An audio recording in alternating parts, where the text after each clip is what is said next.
right, guys. Hey, it's the great James Wilson. I'm here with Jeff Sutherland. Boom.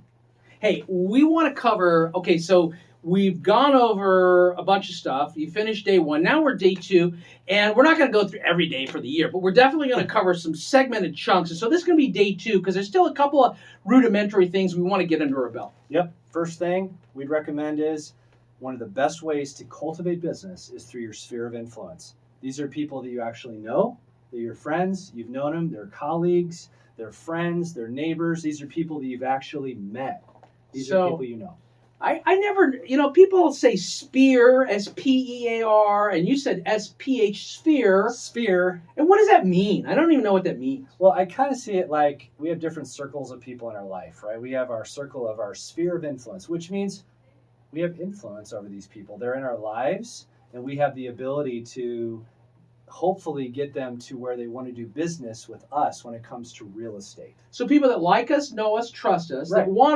they want the best for us. That's right. So they would be open to being supportive for us to try to market. Right. And Okay. even if you've come from a different industry, you still have people out there that really appreciate you, right? Yeah. And those skills can be transferable into real estate. They like you, they trust you. Yeah, they'd at least be predisposed to give you their opinion on your career choice, on maybe your marketing, on maybe if they knew anybody looking to buy, sell, or invest. That's right. So these would be anybody, in your cell phone as a contact? Yes. Who else? Anybody in your cell phone, anybody in your Facebook contacts. Okay, so any even in the world, like Yeah, not even in my town, anywhere. Anywhere. And we don't want to make any judgments about any of these people. We don't want to think, oh, they might have a realtor or whatever. I'm talking anybody you know. And over the years, everybody has said, well, I know maybe 10 or 20 people. No, you know a lot more than that. You just have to dig a little deeper. Oh my gosh! So I'm licensed to sell life insurance. I mean, 6 people. Paul Bears. Think about it. You know some people. You know some people, right? That's right. I think the average person, believe it or not, knows on average somewhere between 500 and 1,000 people. 100%. Yeah, I mean, 100%. Who cuts your grass? Yeah. You say, oh, my wife does. Well, you know your wife. Who does your nails? Oh, I don't do. My wife gets her nails. Who does her hair? Yeah. Who washes your car? Who's your mechanic? Clean? Yeah. I have shown homes to my postman. Yeah. I mean, this is your sphere. I sold a home to my urologist who did my vasectomy, James. Whoa! Too much information, Jeff. Oh my God. Yeah. You just there you go. So anybody in your cell phone, anybody in your social media account. This is about networking. That's right. This is about reach for marketing, and this is about letting people know you're in business. Just like if you decided to open Jeff's Sutherland Italian Cuisine, you would probably want every person you've ever met in life to come try it for at least lunch or dinner. That's right. And give you an opinion or give you some type of feedback. Maybe they go on Yelp and give a review, something to help you with your business. That's right. And all these people exist in all these different devices. They're in your phone, or maybe they're on your social media page. Maybe they're a YouTube subscriber. They're everywhere in your life. So what we want you to do is take everyone you know and put them on a spreadsheet, whether it be Excel or Google, something very simple. And I'm looking for a few key things. First name, last name, address, email, phone number, birthday. All right. Name, address, phone number, email. Yeah, and if you want, birthday. If you can get their birthday, or you got a good reason to call them. Hey, I just realized I don't have your birthday. That's a reason to call them. Yeah. Right. And that's the whole thing is you have to have a command of your data when you start a business.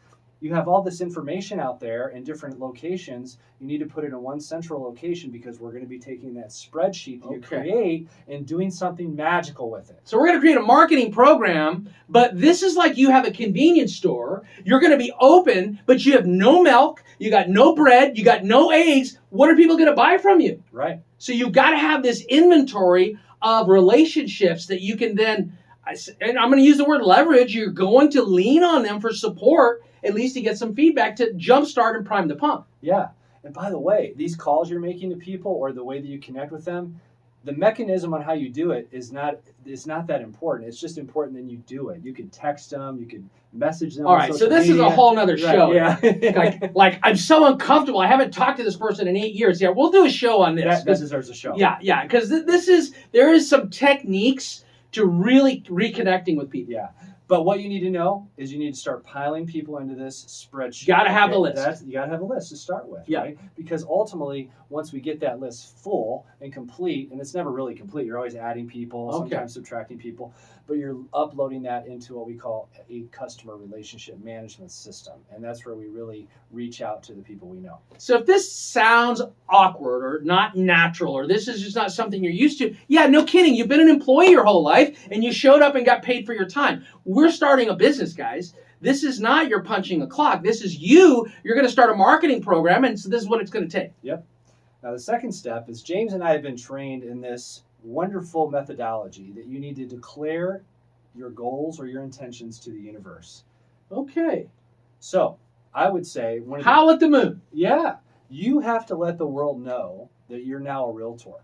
And there's wonderful ways you can do that. And there's a lot of different mechanisms on how you can do that. For sure. But if you don't tell people what you're doing. I see where you're going.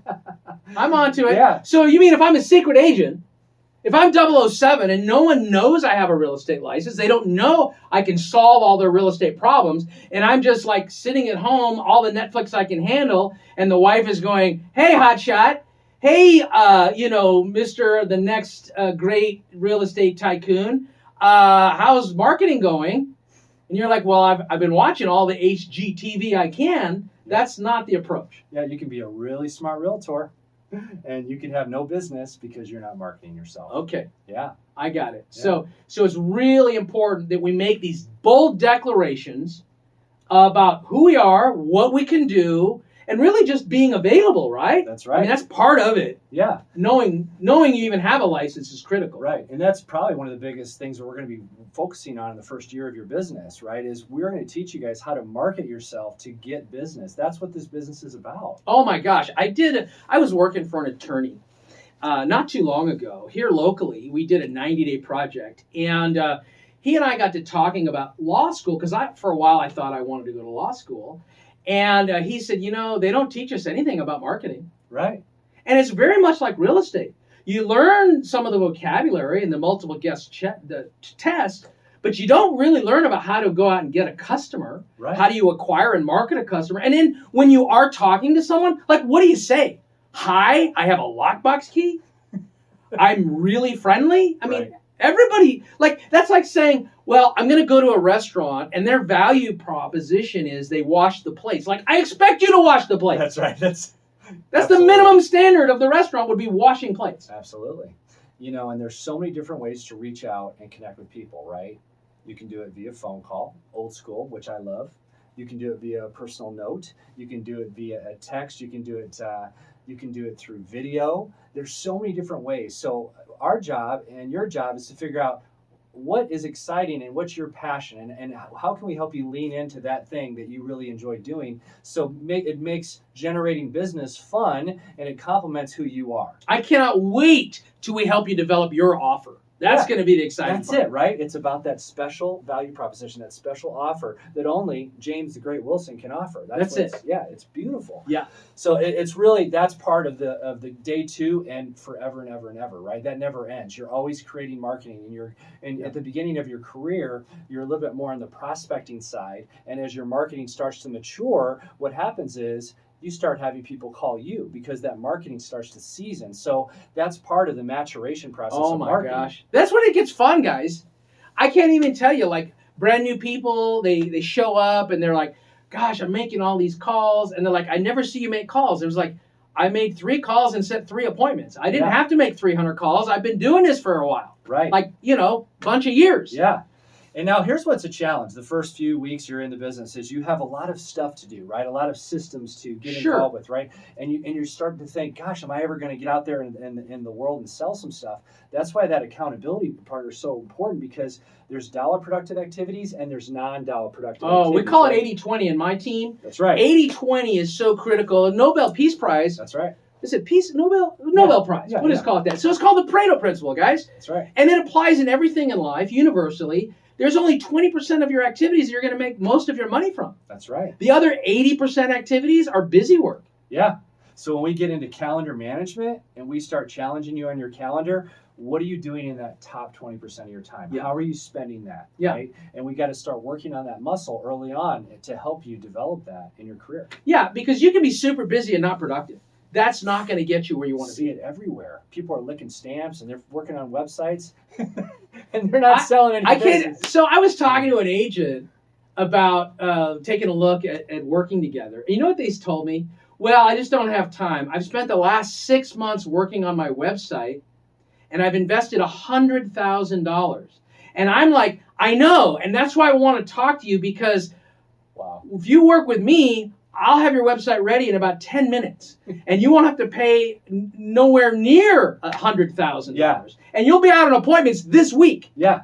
And don't get us wrong, we like technology, right? Oh my gosh, but, yeah. But this is a relationship business, right? People are investing sometimes the biggest investment of their life, and they're trusting you to do that. They That's need the to thing. get to know you. People don't quite get, like, if you could be outsold by a website, people don't need you. If technology can do your job, you're out of business. You just don't know it yet. That's right. So if you're like worried about all these tech companies taking over, you've got to out-relationship the tech companies, because they're not going to be able to replace the relationship. So if you're going to invest in a bunch of tech and waste your time and energy on that thing, I don't think you have enough money to compete. Now, when I managed the call center at Realtor.com, Yep. we had $300 million. Yeah, that's right. I knew I was never going to be able to outmarket Realtor.com. I still can't outmarket them, That's right. but I can out-relationship them all day. That's right. So let's go back to your situation, James, where you were given plasma. Oh my gosh, right? yes. At the beginning of your career to Yeah. make it. And you're sitting there looking at the training calendar, right, that the broker gives you. Yeah. What would you prioritize as far as training? What would you go to first as a brand new agent? Well, you see, I didn't have the benefit of this coaching. Oh. When I started, Okay. their training didn't exist. Wow. There was no training. There was an office meeting for 1 hour once a month. And basically, you showed up with your business card, you dropped it in a hat, and they drew your name for a $5 gift certificate or gift card for Starbucks. And the training was an hour of the broker telling you what you shouldn't do to not get sued. That was the training. Because I didn't know I should work somewhere that had a training calendar. Wow. Okay, my first day, this is great memories. My broker said, there's that desk over there, and he gave me a little cubby. I felt very special. I had my own little cubby, and there was a phone. And he said, go ahead and start calling people. That was my training. Very So it was good. advanced. I started showing rentals, and I asked the guy next to me a lot of questions, and the broker said, hey, you seem to be working really well together. They told the other gentleman they were going to pay him 5% off of what I made just for him doing the answer the question piece. Well, one of the things he forgot to tell me was to get paid, I had to fill out a form.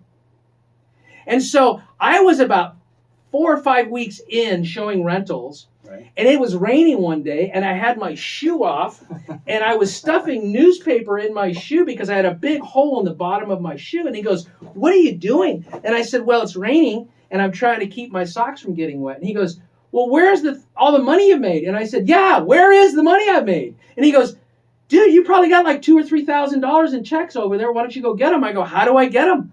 He goes, well, you fill out the pay sheet. And I go, the pay sheet? Maybe we're missing part of the training here with there's a pay sheet? Yeah. Crazy. Right.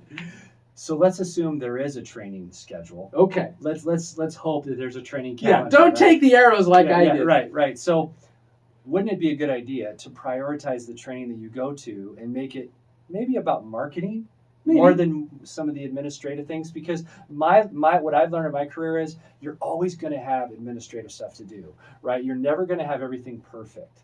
But if you can do some of that in your 10 to 20% of your time and focus your 80% of your time on building your business through marketing and relationship building, that's the key, is doing them both parallel. Yeah, I coach agents. Here's when you can do the training. Open your window, look outside. If the sun is out, you can't do training. When the sun is down, you can do all the training you want. During the day, you need to be having conversations and working.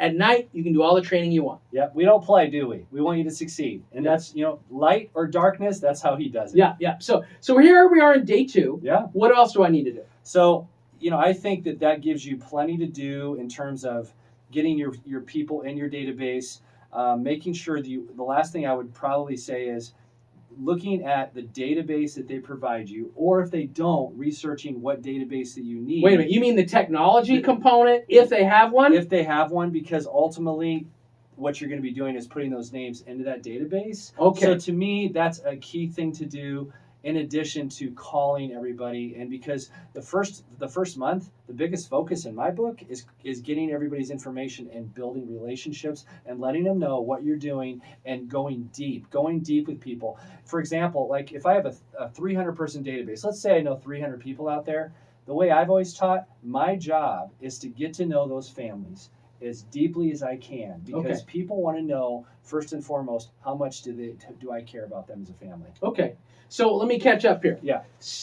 What I thought I heard you say was, go to Google or Excel, because they're generally affordable, and you're going to start your database there and you're going to put in your sphere. Yep. And then if your company has a piece of technology known as a client relationship management or some tool, you can then upload that spreadsheet into their electronic database. But even if they don't, you always want to start in Excel or Google Sheets in that format, because you'll always have that data. I know some amazing teams, that's all they use is Excel. Excel is it. That's it. It's it, and they love it because they learn how to leverage it. And that's how I started my career, because let's say you've got 200 people that you know and you put them in an Excel spreadsheet. What you start to find out when you look at all these people is there starts to become clouds that develop, right? Clouds of different, I would say, influence in your database, people that have more excitement about buying or selling. Clouds, you mean like the pastor of my church who knows like 500 families that might need to buy, sell, or rent? Right. Okay. Right. I got it. There's different levels of influence that you have with people within your database. My CPA who does taxes for 3,000 people, he might want to recommend me. Yeah.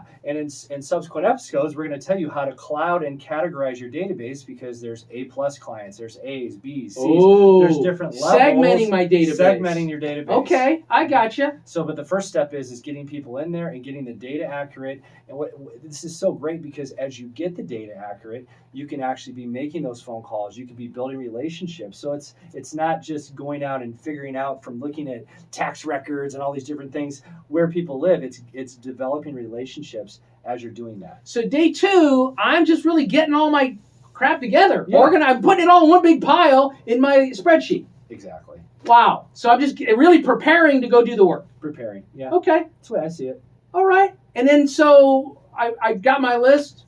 That's day 2? That's day 2. Okay. Anything else I need to think about? I think that's plenty. Oh my gosh, it could take me a month to do that. That's the key, right? You're not going to get your list done in one day. Now, unless you're like ultra, really, really, really good. Unless you have all your data at your fingertips. Which would be awesome, right? But the problem is most people have it everywhere. It's scattered. It's in your phone. It's in your social media. It's laying around in business cards at your house.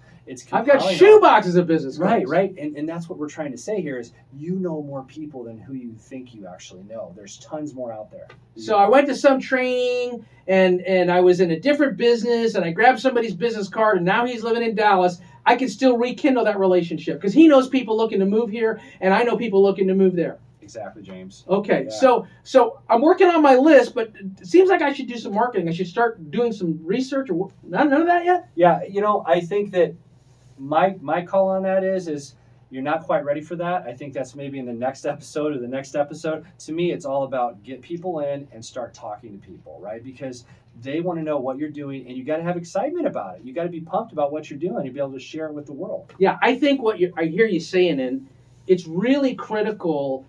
The initial exposure to your database, it's easy to mess that up. It is. And if you call too soon when you don't have anything to say, you kind of have blown it to when you call them the next time because they're like, well, I just talked to you last week. What's changed? Yeah. You've already apologized that you hadn't called me in 10 years. Yep. And you broke up with my sister. I already hate you. So now you're calling me again because now you know what to say? We're saying don't do that. Work on the database. We're going to help you with your message and how to have that quality introduction. Boy, that is so true. I've seen so many agents come out of the gate too quickly and they start making phone calls. And if you blow those phone calls and you say the wrong thing, it's hard to recuperate from that. You mean, hey, I just got my real estate license. You should buy something? Yeah. Yeah. It's actually worth listening to a trainer. And we can give you some ideas on how to speak to these people so you're building a bridge long term. Yeah, for sure. For sure. Well, I think it's good. I'm going to leave it there. Yeah. I think we got a bunch more to cover, but this is great. Just get my database together. Mm-hmm. I'm still finishing. I did all the stuff from day one. I'm on day 2, knocking out my list. That's right. And that's going to take me a little while. I know for me, I bet, I'm older. I'm 57. I know I don't look it. I color my gray. But at 57, I probably know 3,000 or 4,000 people. Yeah. It could take me a while to get my list together. Yeah, I was looking at my LinkedIn account yesterday. I had 3,500 people. LinkedIn. Yeah. Oh, so I could go mine all those people. That's my whole point. You got them everywhere out there. So it's right? not the 10 people I spent Thanksgiving with. No. It's Instagram, it's Facebook, it's all the new stuff that's coming out, it's YouTube, it's LinkedIn, it's your Google contacts. It's every employee roster, every company you ever worked at that you knew them. It's crazy when you really start thinking about all the people you've met and you just kind of just sit there in a whole brainstorming session. You start just writing people down. It's amazing how many people you'll find. So about 30 years ago, when I was in the military station in Hawaii, one of my friends that I worked with there 2 years ago was living in Virginia, posted on Facebook he was moving, and I popped up, sent him a direct message. Hey, I'd love to help you with that. I actually have a realtor in that market where you're moving. Let me get them to call you and help you. That's good. I got paid a referral fee, $3,000 for sharing a name and a phone number. Are you kidding me? That's right. $3,000.